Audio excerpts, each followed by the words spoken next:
Welcome to the Becoming Superhuman podcast, where we interview extraordinary people to bring you the skills and strategies to overcome the impossible. And now, here's your host, Jonathan Levy. Before we get started, I want to tell you about an absolutely crazy idea that I recently had. You see, every single week on the Becoming Superhuman podcast, we share with you some incredible idea that can change your life, whether that's meditation or the paleo diet or Tai Chi or lucid dreaming. But the thing is, how much do you actually implement in your everyday life? 10%? 20%? And you're not alone. I mean, even I, as the host of the podcast, am lucky if I implement 20 or 30% of what we talk about on this show. Why is that? Well, first off, in order to implement, we need more than a week. We need more like a month or even 2 months.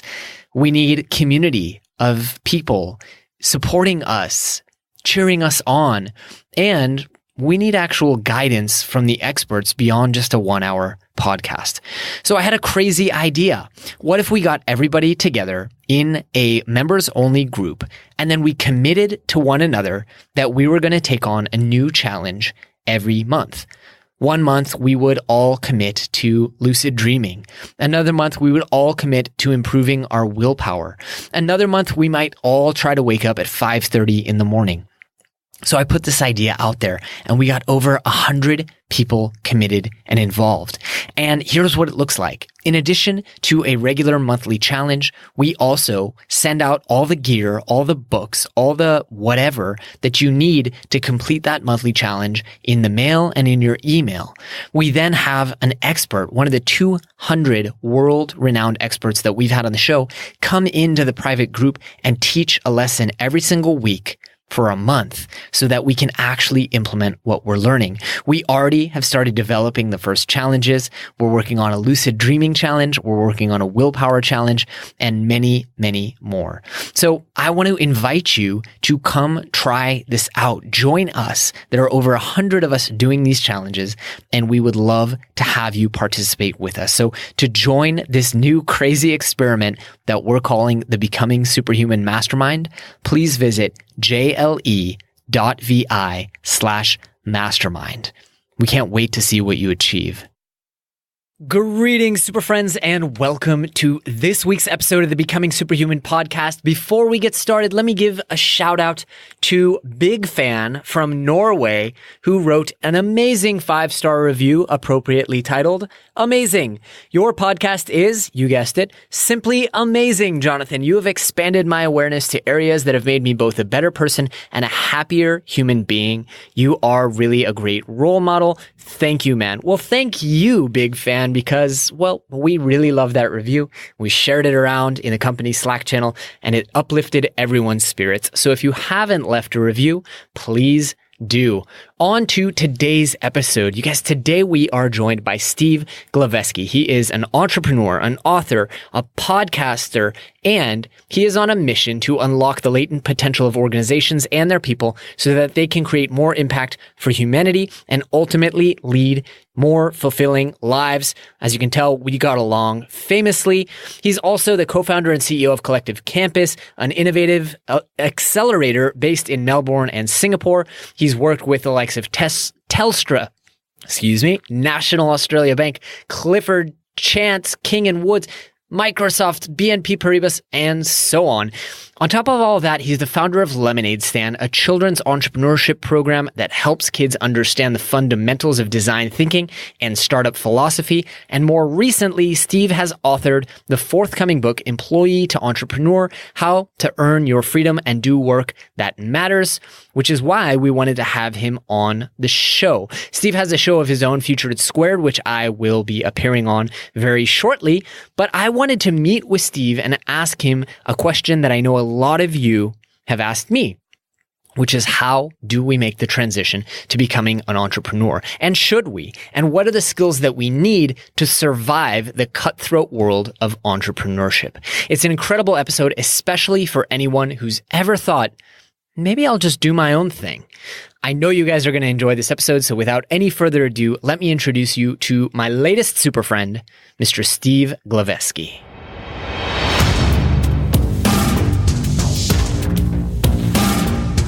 Steve, welcome to the show, my friend. How are you doing? I'm doing awesome, man. How about yourself? I'm doing really, really well. I was up. I was at the gym by 7 a.m. I did my Wim Hof method before that.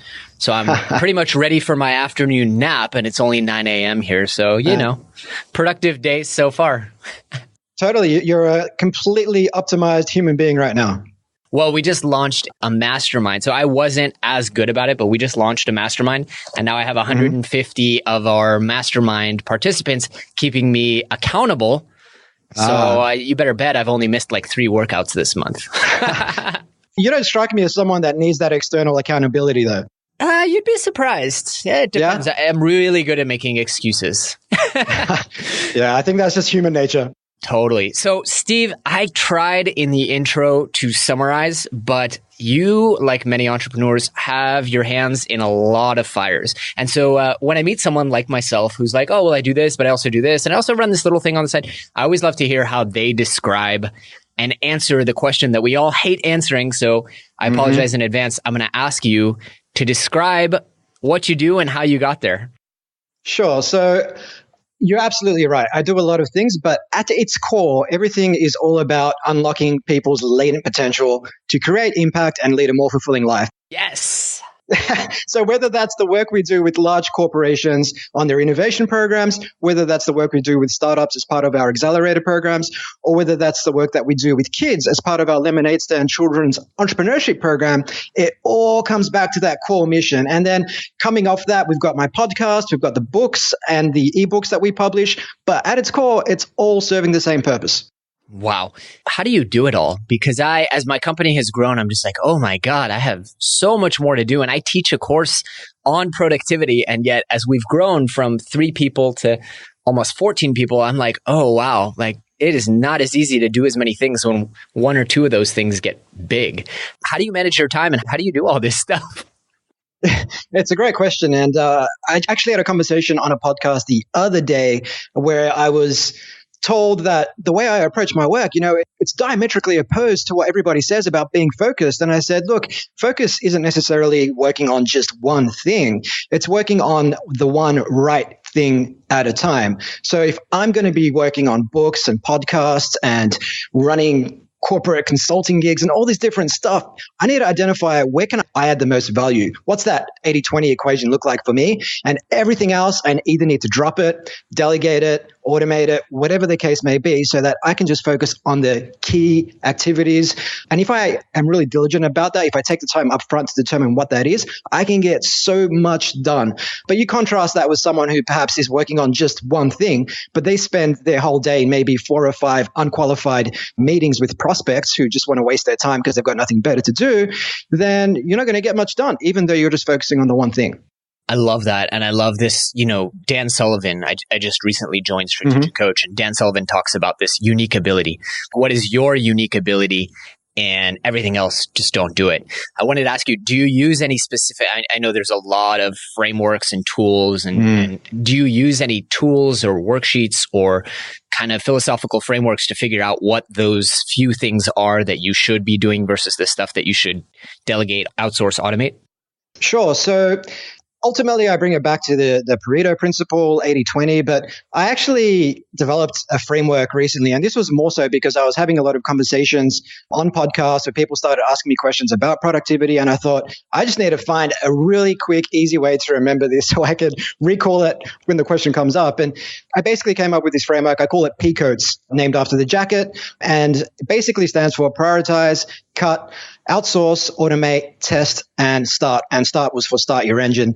And across that, there's a lot of different things that we can dig into. But at its core, it is really about identifying and reflecting on my Asana backlog, my Kanban board, looking at the kind of tasks that I do most often over the past, say, month to 2 months, pulling them out and then allocating a score and seeing where was I actually productive, what moved the needle, what didn't, and then doubling down on the things that do. So look, it requires, like most things, a combination of professional judgment, that gut feel with whatever data you can conjure up, because it's not necessarily about being data driven. It's about being data informed and using that professional judgment to help you make the best possible decision. I really like that. And I love frameworks, and I know our listeners do again. So hit me again with the P codes. P codes, prioritize. So how do I prioritize the high value activities? Cut. What am I going to stop doing? Tasks, marketing channels, product features. O for outsource. What can I outsource, whether it's delegating to my team or whether it's outsourcing, for example, the post-recording production of my podcast and marketing. The next one was automate. What can I automate? Most things, not most things, but most rudimentary things that are just algorithmic in nature can be automated through tools like Zapier. The second last one was T for test. A lot of people, especially those who are transitioning from, say, the corporate world into entrepreneurship, they either suffer from paralysis analysis or they suffer from jumping to conclusions. Now, you can circumvent both of those just by running a lot of quick, sharp, diligent experiments to determine what you should be doing and what you shouldn't be doing. And lucky last was S, something that I'm sure you're very fond of, which is start your engine. What can you do to start your engine? What can you do? Perhaps having a cold shower in the morning, hitting the gym, maybe having some lion's mane in your morning tea. Yes. Start your day with an hour of undisturbed time where you can just work on that most difficult thing and start building momentum from there. That's awesome. And of course, I had I was 2 minutes late on this call because I had to finish my Four Sigmatic Lion's Mane coffee, I heard you met the founders of Four Sigmatic at a conference. Years and years and years ago. And I actually just got back from LA where I went to their shroom room to record some content about some of the exciting new stuff that they're working on. But I actually want to add something about P codes, which is my favorite part about it is that the first thing is prioritize, which I think is important. People understand why it's like, okay, first get the lay of the land. But I love that the immediate next step is cut, because I think many people don't realize that no is the best productivity word in the world. And, it's like Ariana Huffington said to Joe Polish when they did an interview, the best way to get something off of your to-do list is to delete it. I think no in general, if you want to be a solid entrepreneur and give yourself any chance of success in what is really a really incredibly, it's a landscape that's just fraught with peril and pitfalls everywhere you look. But by developing a healthy relationship with no, and not only saying no, but also hearing no, I think is just as important, because you're going to face so much adversity, and oftentimes you're going to have to hear no, say 19, 29, 39 times before you get to that one yes. So hearing no and saying no, I think, are absolutely key. I love that. Now, I want to shift gears into employee to entrepreneur, because I know this is a topic. Like I said, we just launched our mastermind, and a lot of people have been talking about entrepreneurship. And I think part of it is because I tell my story of how entrepreneurship saved my life. Literally, I wasn't good at anything. And then I discovered entrepreneurship, and suddenly I found my tribe of black sheep, and I feel most at home with other black sheep just like me. But I think it's also because the type of person who wants to optimize their life, who wants to get fitter, who wants to improve their fitness, who joins a group like our mastermind or listens to this podcast, they're not contented with living in a 4x4 cubicle. No. Tell me a bit about that transition. I've never been an employee. So when people ask me, how do I break out on my own? I tell them, well, I don't know. Start out on your own is my experience. How do people make that transition? And I know it's a hard one. So what are some of those pitfalls?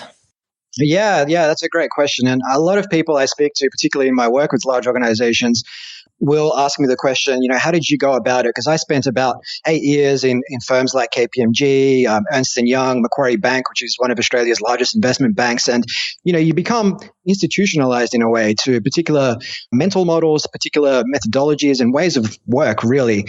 And people ask the question, how did you go about it? When's the right time? What should I work on? I don't know. And I see them stepping into so many common pitfalls, one of which is really something that I alluded to earlier, which is jumping to conclusions. So they might have an idea and they'll think it's the best idea in the world. They won't tell anyone about it because they're scared somebody's going to steal their idea and spend the next 3 years trying to make it successful. If only it were that easy, right? If only, right? If only. But then they'll, it could be a software idea and they'll go off and hire a software development agency. They'll probably drop about $50,000. They'll keep it in stealth mode and then they'll release it and crickets. And basically that comes back to, making sure that you identify those underlying assumptions that underpin whether or not your idea is going to be successful or not. And that could be whether or not there's any customer appetite to start with, and test that really quickly. And I'm not going to go into like the whole lean startup methodology because I'm sure many of your listeners are across that. At its core, it's about identifying the assumption, determining what success looks like, and then just finding a low fidelity prototype, which could be something as simple as a Facebook ad to determine whether or not there is any market appetite. And if the data says no, maybe you need to reflect on that. So jumping to conclusions is an absolutely massive one. And the second one is really around mindset. For a lot of people who perhaps jump out of the corporate world, their social circle is most likely going to still be made up of a lot of people that are still in that world, which means that they perhaps have the six-figure salary, they fly around the world on business class flights, they have corporate junkets, they have the lifestyle and all that sort of stuff that comes with the corporate world. So if you jump out, the first year or so, you're probably not going to make much, if anything, depending on what you're pursuing. And so if you're constantly just comparing yourself to your peers, to your former associates based on that one metric of earning power right now, you're probably going to pull the cord because you don't like how that discomfort feels. So really identifying what is it that you value? What made you make that jump? And it's probably going to be you weren't fulfilled, you weren't learning anything, you didn't have any control. So value that initially and use metrics around learning rather than earning in the first 6 to 12 months of your business. Otherwise, you'll just get so swept up in the discomfort that comes with your ego being challenged by not making as much money as your friends. So they're two big ones. So important. And I think we talk a lot about this in EO, the Entrepreneurs Organization, which I was a part of for many, many years, and also in Genius Network, that entrepreneurship is very scary and very lonely, and the media glorifies it and makes it seem like it's so easy to be this charismatic entrepreneur. But it's actually shockingly hard, a day in the life of an entrepreneur. And so I love that in addition to, the lean startup and all the kind of like go out there and learn because you don't know a fraction of what you think you know about your market and about your customer. But the importance of community is so huge because people around you, we got a bunch of t-shirts that Jason Corman and his team at Gaping Void designed up. They're kind of a culture company at Genius Network, which say on them with a cute little drawing, "I'm not delusional, I'm an entrepreneur." And it's so true because when you go to these McKinsey types, and I know many of them having gone to business school and they're extraordinarily intelligent people, but the way that we as entrepreneurs think and the way that you will start to think as you become an entrepreneur is just delusional to them. And so having a support system of people who understand the operating system that you're transitioning to and are there to support you is so important. So important.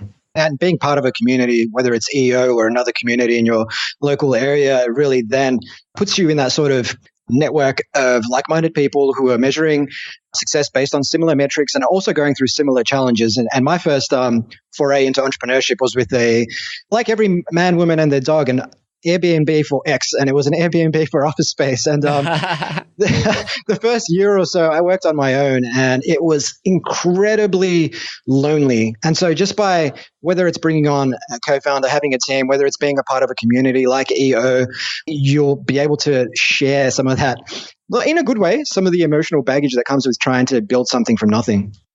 Totally. All right, at this point, I want to pause and take a moment to thank our sponsor, Four Sigmatic, who is making it easy for everyday people to unlock the incredible health benefits of mushrooms. I originally learned about Four Sigmatic when I met their founder at a conference in 2015, and I have been pretty much obsessed with their products ever since. Personally, I use their reishi mushroom tea most nights for an all-natural sleep aid. I carry their chaga immunity blend anytime I travel. And I've also pretty much switched out my usual coffee or yerba mate for their unbelievably awesome mushroom coffee, either in ground or in instant form. Now, what I love about the mushroom coffee is that it combines chaga for immune support with lion's mane for intense focus. And because of that, I actually find it to be more effective than most nootropics or stimulants, including Ritalin, despite having only 40 milligrams of caffeine. It's honestly insane. If you haven't tried out their products, I strongly recommend you do so. And to encourage you to give them a try, we've actually teamed up with Four Sigmatic to bring you an incredible 15% discount. To take advantage of that, just visit foursigmatic.com/superhuman today. All right, back to the show. Now, I think it's important to ask you, you've worked with a lot of people. You've worked with kids, you've worked with adults, you've worked with former corporate folks. Mm-hmm. Do you believe that entrepreneurship is for everybody? And if not, how do people know if this is right for them? Because it's very easy for us to get people inspired and motivated. But at the end of the day, if entrepreneurship were for everybody, I wouldn't have the incredible team of people who are born to work in entrepreneurial companies. And as entrepreneurs, our most valuable resource are the people who don't want to start their own businesses. So how do people look within and figure that out? Yeah, that's a really great question, Jonathan. And, I was a big fan of Robert Sapolsky's book, Behave, which is all about the biology of humans and why we think the way we think, why we are the way we are. And he basically said people are byproduct of not only their environment, they're a byproduct of fetal conditioning, they're a byproduct of, obviously, 150,000 odd years of biological evolution. And also a big thing that came out recently from the University of Sydney, which echoes Sapolsky's sentiments, was this. The name of the study was Red Brain, Blue Brain. Evaluative processes differ in Democrats and Republicans. And basically what they found was that people who tend to vote conservative, as well as managers in large organizations, they tend to have a much more active right amygdala, which you'll appreciate as the threat detection part of our brains. Mm-hmm. Whereas your liberal voters, your entrepreneurs, they tend to not register as highly as far as their right amygdala is concerned. It's not as hyperactive when they're assessing a risky situation. So some people may be biologically predisposed towards entrepreneurship, whereas other people might find it really challenging. And while they want to do it and they see other people doing it, when a push comes to shove, there's something deep inside them that's just preventing them from taking that step. And it may be biological. However, like I like to say, I think you can change your habits by changing your environment. I mean, if I don't want to eat that bag of Doritos when it's 8 p.m. and my cognitive load is at its absolute max, then I shouldn't have them in the house. And it's going to be much easier for me not to do that. But if they're within, 10 meters walking distance, then I'm probably going to reach for them. Totally. And so important. And actually, the first challenge that we've done in the Mastermind has been with Benjamin Hardy, author of the book, Willpower Doesn't Work, because it's exactly that. If you want to be the kind of person who gets up at 5 a.m. and works out, then you need to change your environment, not rely on willpower. If you want to be the kind of person who doesn't eat any grains, well, you need to change your environment and start setting it up. He calls them forcing functions. Set up forcing functions so that it's literally easier to eat the hard-boiled eggs and the avocado in the morning than it is to eat the cereal. And I personally, and I know a lot of folks in the group, have seen just incredible results just by, I've stopped trying to kind of beat myself into submission. And it's now just, I make it easier for myself to do those things. So I guess the logical corollary of that is if you want to be an entrepreneur, you have to set yourself up with an environment where it's going to be easier for you to proceed as an entrepreneur. Yeah, definitely. And willpower's, it's finite. I had Jason Selk, who was the sports psychologist at the St. Louis Cardinals, on my podcast. And this was while they won the World Series. And he's a big proponent of this thing he calls channel capacity, which he says once you've used up your channel capacity, your ability to, use willpower it's basically stunted, like it's gone, and you're going to make bad decisions. So you need to, in the world of entrepreneurship, make those good decisions, do the hard work early in the morning when you have a lot of channel capacity. And that comes back to what I was saying earlier about being focused. Even though I'm doing a lot of things, I tend to do most of the work that pushes the needle or moves the needle the most before midday. And our team even recently ran an experiment, which was a 9 to 3 workday, just to see whether or not we would be able to maintain a decent level of productivity with a shorter workday. And we found that because we forced ourselves into that space, we had to be really proactive about setting up the environment so people could get a lot done in the 6 hours. Right. Now, I wanted to do, before the recording, we were chatting a little bit about this idea, which I think is so important for entrepreneurs, but also for everyone. And I know this is kind of a thinking that's really promoted in Genius Network and Strategic Coach. And it's the idea that what got you here won't get you there. Mm-hmm. Tell me a little bit about, because I know that some of the skills that really help people get ahead in corporate. And I know this because I've seen people transition from being consultants where they were highly successful and even could come into entrepreneurial businesses, as a consultant, but those same skills sometimes hold them back. Have you observed any of those? Is there any kind of things where people's skills or strong suits or unique abilities, as Dan Sullivan would say, actually are something that would hold them back from entrepreneurship? Yeah, definitely. And this comes back to environment as well, because if you look at a big established organization, they've got a repeatable business model that's making money. They're probably a listed company. They're accountable to their shareholders. They're operating in an environment where there's certainty around what their business model is, who their customers are, and everything else. So they're in a state of defense.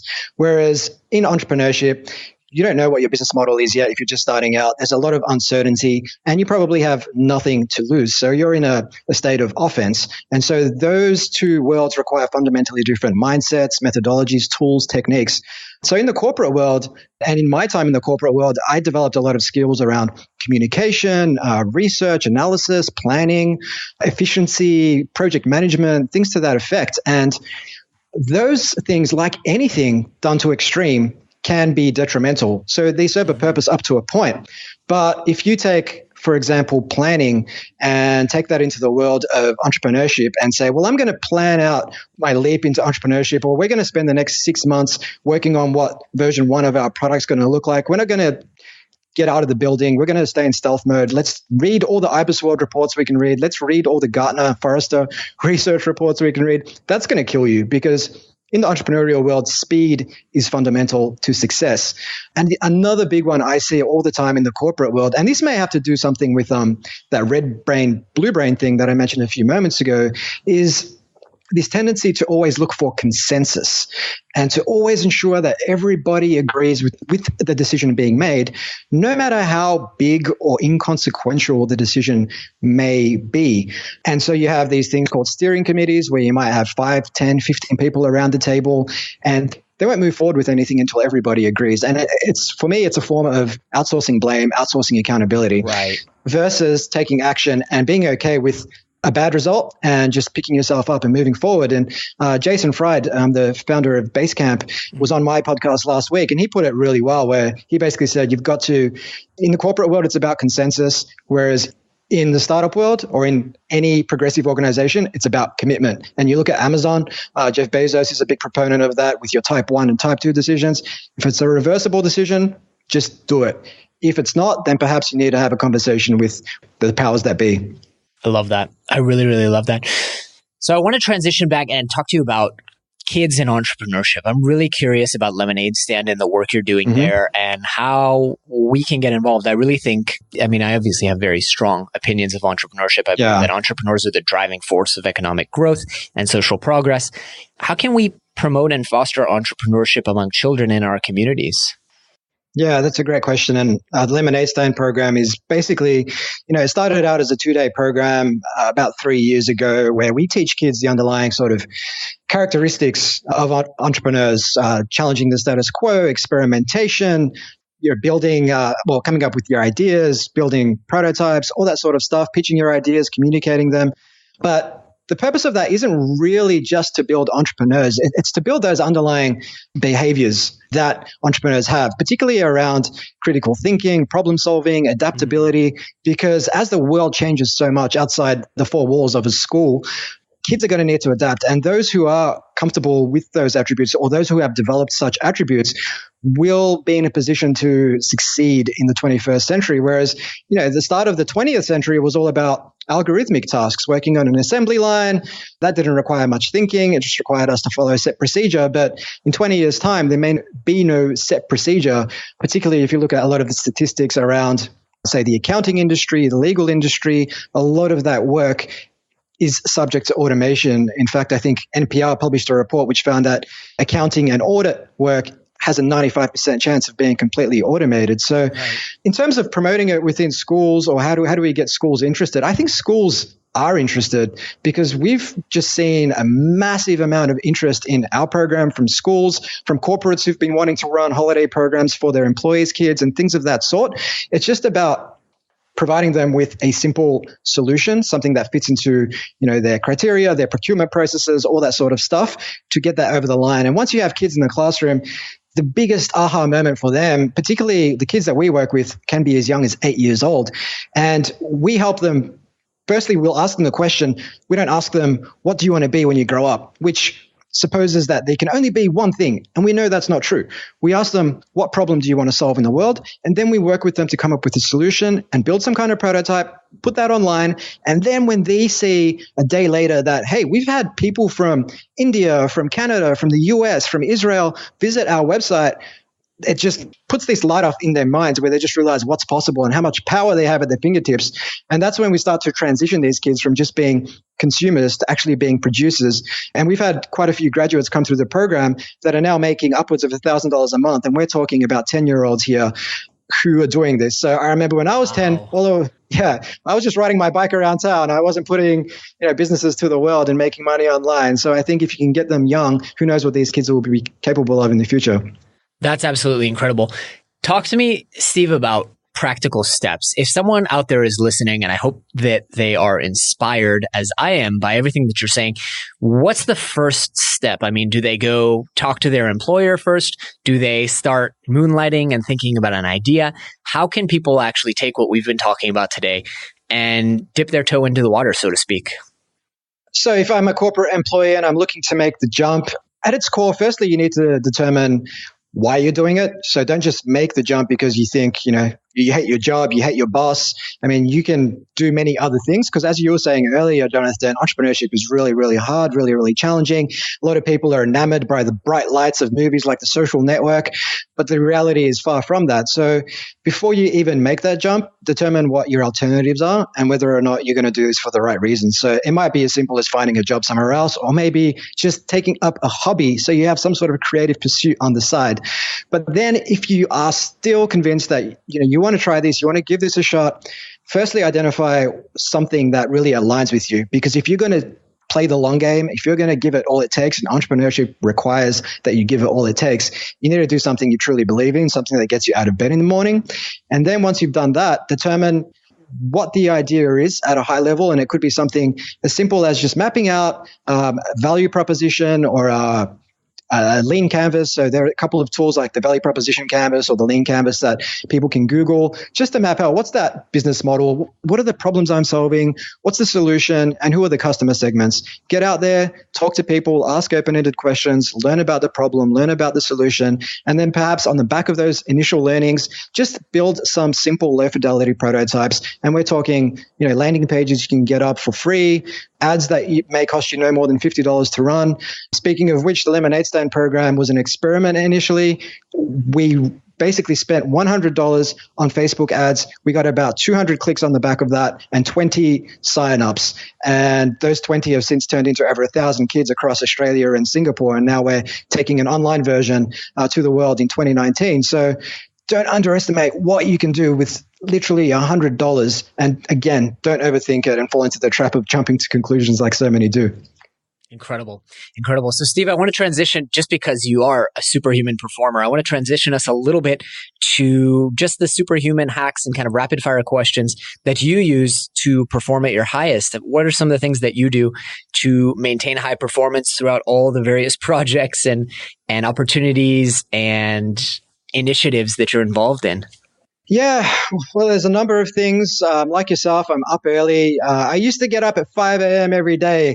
But after doing that for about 8 years, I found myself a little bit, shall we say, burnt out. And that could be due to a number of reasons. I'm sure, you never look at a single variable. But I had conversations with guys like Brad Feld on the podcast and Rand Fishkin, and they shared something about having these struggles with depression. And for Brad Feld, it was a matter of not waking up when his clock radio went off at 5 a.m. It was a matter of waking up when he wakes up. So long story short, now I get up at 5:30. So my day starts at 5:30. It's so luxurious. It's straight to the gym, 6 days a week. Kick off the day after the gym, it's more or less a cold shower. I'll be fasting for about 14 to 16 hours a day, depending on how disciplined I am. So I won't have my first meal until about 10:30 or 11 o'clock. And I find that just gives me that clarity I need during the first 2 to 3 hours of the day when I'm working on those hardest things, rather than having my brain, occupied with digesting all of this food. I think that's really key for me. Other things I do is I check email literally about 3 times a day, in the morning, at noon, and then towards the end of the day. I use a number of different tools to, I suppose, hack email productivity, as in the sense that I don't go into my inbox if I want to write an email. If I want to send an email, I'll just use a Chrome plugin called Compose Email. So that circumvents or mitigates the possibility of me wanting to write an email, going into my inbox, seeing 20 new emails, and then, getting in there, and then half an hour later, I've responded to all these emails and I forgot what I was going to do. But I think just giving yourself that space for that mental clarity. I mean, I mentioned my morning routine. I usually don't check social media or email for at least the first hour of the day, sometimes the first 2 hours of the day. And in the evening, I replaced my phone as a clock radio with an actual Sony clock radio, which looks like it was produced in 1998. And my phone never makes it into the bedroom. So for the last hour of the day, my mind is clear. I tend to journal, get any thoughts that I've got buzzing around my head onto paper. Don't look at my phone. I might read a bit of philosophy, or at the moment I'm reading Ayn Rand's Atlas Shrugged. And I think that really just gives me that mental focus, that clarity to keep bringing it every day, particularly the morning routine, because I know so many people who, as soon as they jump out of bed, maybe even before they're out of bed, they're looking at their phone, they're checking social, they're checking email, and they're just filling their mind with a lot of junk and just creating a lot of anxiety for themselves. And I think as an entrepreneur, you can't afford anxiety. Otherwise, you're not going to be operating at the level you need to be. So, I mean, there are a number of things I do. There's a whole heap of them that I can go through, but I won't do that to your listeners. I've actually got a list of hacks on the Employed Entrepreneur website, which I'm sure you'll share in the show notes later. But there are a few things that I do just to stay on top of my game. Those are phenomenal ones. And I do all the same myself. And each one is more important than the last. Next question I want to ask you. You mentioned a lot of books. What are some of the books that have most impacted your life?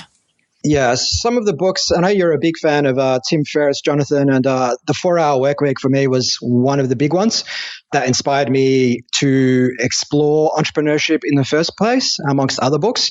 But, like you said, there's a lot of books out there on experimentation, on lean startup, on coming up with ideas, on business model innovation, and all that sort of stuff. But, the more time I spend in this space, the more I realize that the number one thing you need to focus on is really your mindset. And for me, books like Meditations from Marcus Aurelius, books like The Power of Now from Eckhart Tolle, books like Moral Letters to Lucilius. Yeah, Moral Letters to Lucilius from Seneca, books from Epictetus.